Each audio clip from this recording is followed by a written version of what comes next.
Good YouTube.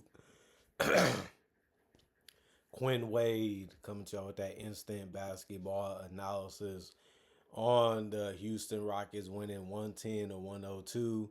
The Rockets are 4-2 on the season, while the Mavericks are 2-5. Dallas ended up winning the first quarter 28 to 24. The Rockets won the second quarter 34 to 27, and you knew you was in for a good game going into halftime, and that it continued 23 to 23 in the third, and then the Rockets won the fourth quarter 29 to 24. Now, let's talk about the Dallas Mavericks.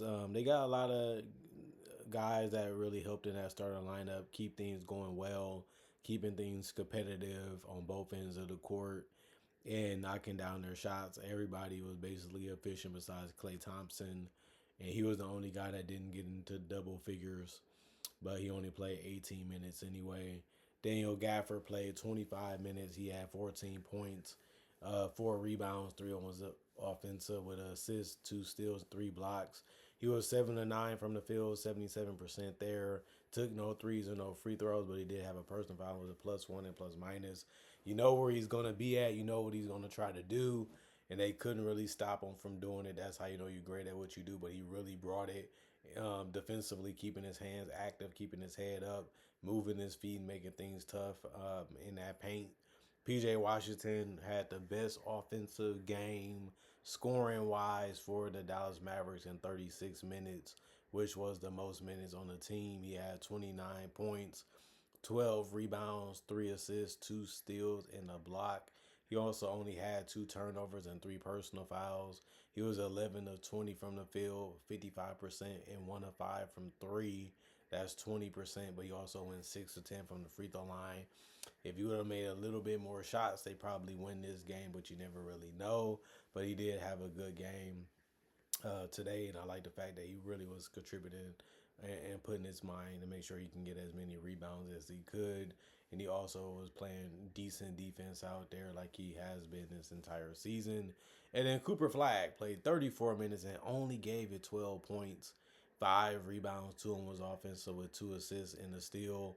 And he also coughed the ball up 4 times because he had 4 turnovers. He was 5 of 10 from the field, 50%. You got to like the shots that he was taking. He just was able to get him to go a little bit more compared to the other ones game wise. And he was also 2 of 5 from 3, 40%. He also had 3 personal fouls and was a -9 and plus minus. Klay Thompson, like I said, played 18 minutes. He only had 5 points, 3 rebounds, 1 on his offense, so 3 assists, 1 block, 2 turnovers, 2 of 9 from the field, 22% there, 1 of 8 from 3, 12 there, and he had no personal fouls and was a -2 and plus minus. Max Christie had a really good game also in 33 minutes. He had 17 points. He also had 4 rebounds and 6 assists, which is something that they really needed was ball movement and shooting. When he had got on the floor as a starter, he was 3 of 6 today, 50%, and also 6 of 10 from the field, 60%. And he also got to the free throw line, was 2 of 4 there. That's only 50%. That's bad, but at least he was showing that he was being aggressive when he had the ball. 2 personal fouls. He was a -5 and plus minus. He was letting it fly. You left him open. He wasn't hesitating, wasn't overthinking it. He was just letting it fly, and ended up working out for him. Dwight Powell, 9 minutes, 0-1 from the field, 4 personal fouls, a -6 and plus minus. Caleb Martin, 5 minutes, 1 offensive rebound. That was his rebounds for today. 0-2 from the field, -5 and plus minus. Najee Marshall, 22 minutes, 9 points, 2 assists, 2 steals, 2 rebounds. 1 of them was offensive. He also was 4 of 11 from the field. That was only 36%. And he was 1 of 4 from 3. That's only 25%. So he took some shots. Couldn't get him really to go enough to where it was efficient, but also wasn't too bad because you kind of have to take what the defense gives you. It just wasn't going for him in some instances, even though they wasn't the worst looks. 3 personal fouls and a -2 and plus minus. Musa, 14 minutes, 4 points, 2 rebounds, 1 steal, 1 block, 2 turnovers, 2 of 4 from the field, 50%. No threes or no free throws, 4 personal fouls, and 14 minutes is a ton. he has to work on that. And he was a -3 on in plus minus. D'Angelo Russell, 29 minutes, 10 points, 12 assists, a double double, 4 rebounds, 2 turnovers, 2 of 10 from the field, 20%, 1 of 6 from three, 16%, 5 of 6 from the free throw line, 83%. A really a game where he was able to get to the free throw line to get majority of his points, but couldn't really hit no shots from the perimeter or in the by the interior. But the assist is what made him have a great offensive game, because somebody had to be the guy that's putting pressure on the defense to make decisions, and also, you know, finding ways to get teammates the shots that they want and need. And D'Angelo Russell was able to at least do that, although he didn't shoot the ball that great. Brandon Williams, 8 minutes, 2 points, uh, 2 rebounds, 3 steals, 2 turnovers, 1 of 2 from the field, 50%. 0-1 from three, 2 personal fouls, a -11 and plus minus. Jaden Hardy, 8 minutes, 1 rebound, 1 assist, 1 steal, 0-1 from the field. It was a three that he missed, and he was also a +6 and plus minus. Ryan Nimhart was the only person that didn't play. 40 rebounds, 30 assists, 12 steals, 6 blocks, 15 turnovers, 40 of 89, 44% from the field, 9 of 36, 25% from three, 13 of 20, 65% from the free throw line, and they committed 25 personal fouls. And then the Rockets, they got out there and said, let's just go out there and see how this is going to go. And let's figure out how to beat this team. 38 minutes for Kevin Wayne Durant, 21 points for him, 6 rebounds, 1 of them was offensive, 5 assists, 1 steal, 1 block, 3 turnovers, 6 of 18 from the field, 33%, 2 of 8 from three, 25%, 7 of 7 from the free throw line, 100%, 2 personal fouls, and he was a -1 and plus minus. Shots just wasn't going for him. You have to like the fact that they was using big, strong bodies on him. That's all you can really do, is just hope that he get to the jump shot spot and miss. That's how good he is at this game. But you know he's going to get some good looks too, and they just wasn't going also. So it happens. He still had a game where he filled up the stat sheet and did other things when he didn't have his shot going, and that's what you want to see him do. And he was able to do that tonight.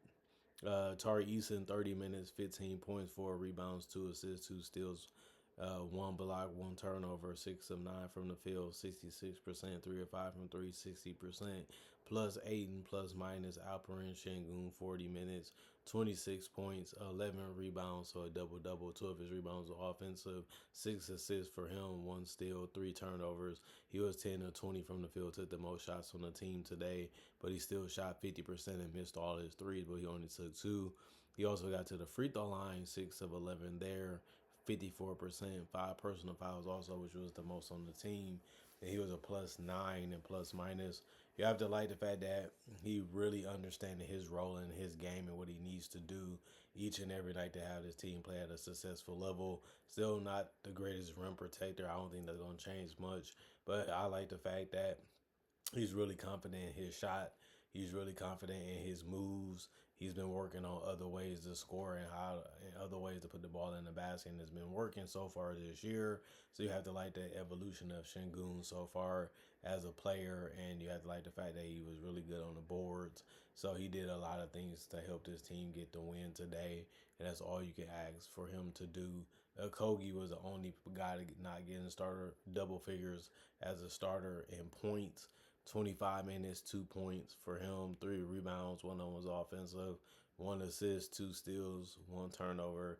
He didn't make any shots besides going 2 of 2 from the free throw line. And there, he also had a shot 100%. He also only had 1 personal foul. Amen Thompson, 39 minutes, 27 points for him. He did have 5 rebounds, 3 on his offensive, 4 assists, also with a steal and a block. He did also have 3 turnovers, but he really came through for him with that jump shot. They was giving it to him. He was knocking it down today, but he also got to the paint a lot. 11 of 18 from the field, 61%. He also was 1 of 3 from three, 33%. He was 4 of 7 from the free throw line. That's only 57%. That was bad to see, but he also had 2 personal fouls with a +3 and plus minus.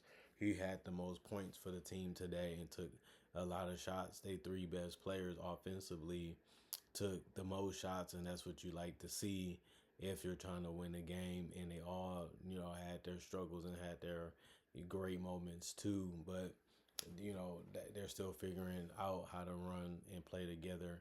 And they had no Jabari Smith, who actually is somebody you would like to see, continue to stay healthy, so that way he can build chemistry with the starters like he's been doing at the beginning of the season. But it sucks that he didn't play in this game.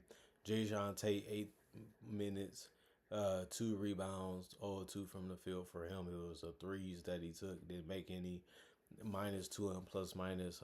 Steven Adams did play 23 minutes with 4 points, being what he got by the end of the game. He also had 9 rebounds, 3 of them was offensive, 1 assist, 2 steals, 2 blocks, and a turnover. He was also 2 of 3 from the field, 66%, and he also missed all his free throws.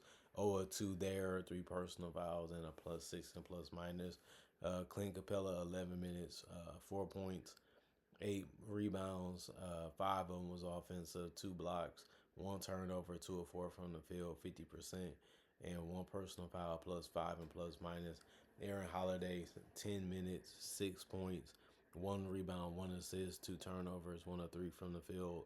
He was 66% there, and he also was 1 of 2 from the from the 3 point line. He was 50% there, 1 of 1 from the free throw line, 100% there. 2 personal fouls, a +7 and plus minus, and then Reed Shepard played 17 minutes. He only had 5 points, 5 boards, 3 assists, 2 turnovers, 2 of 7 from the field, 28%, 1 of 4 from three, 25%, 1 personal foul, and a +5 and plus minus. 54 rebounds for them. They won that one by 14. They also had 23 assists. They lost that one by 7. They had 9 steals. They lost that category by 3. They won the block category with 7. They also committed more turnovers than the Mavericks by 2. They shot 41 of 89, 46%. They shot better from the field than the Mavericks did. They also went 8 of 29 from 3. That's 27%. They won that one. And they also was 20 of 30, 66% from the free throw line. But they also took 10 more free throws than the Mavericks did. And they also committed less personal fouls, 17 to 25. It was a sloppy game. It was a tough game. It was a game where things looked hard for both teams in certain instances, but the Rockets was able to make more shots, and they was able to make the shots, more consistently in the last 2 minutes, and that was the difference. The Mavericks didn't know where to turn to, they didn't know where to go, and the Rockets did, and that's why they was able to put the nail in the coffin in the last 2 minutes to be able to win this game against the Dallas Mavericks, to get another win under their belt. And they have to be happy about this one because this puts them 2 games above 500, and they have a chance to make their record even better. And we'll see if they can be the number 2, number 1, number 3 seed, wherever they end up at by the end of the year. So the Rockets, they have been a good team. They haven't been as good as we thought they would be. They still have to improve defensively. They still have to figure things out. They still have to get some guys back. But other than that, they're still showing you that they're one of the better teams in the league so far. And the Mavericks are showing you that they need more guys to stay healthy. If they're not going to stay healthy, they're going to be a team that's going to get a lot of losses because of that reason. Because they already don't have the greatest amount of talent, but they also already missing Kyrie. So losing a guy like AD, who's your best player, didn't help that. And now they've been on a losing streak. So we'll see if they can snap it. We can see when he comes back, if he can help them get out of it, because you don't want to get too far behind in the West when it comes to wins and losses. Comment, like, subscribe, share, hit the notification bell to get the announcements when it first come out. Do conversation videos just like this about various NBA only topics. Also do breakdowns with real footage of legends, current legends, rookies, and also future stars. Also do mock draft and draft coverage. Not only that, I got over 3,000 videos already on my channel that you can watch right now and possibly become a fan or a subscriber or a supporter, whatever you want to call it. Not only that, I also would say I upload videos each and every day. I try to, and I also try to upload throughout the day. So I always give y'all something to watch and something to enjoy when it comes to NBA content. Other than that, thanks for watching. Thanks for checking out the channel for it. The reason was, thank y'all for appreciating the content for what it is. Y'all stay blessed. Y'all stay good. And I'll see you guys later today with more instant analysis on the games that happened today.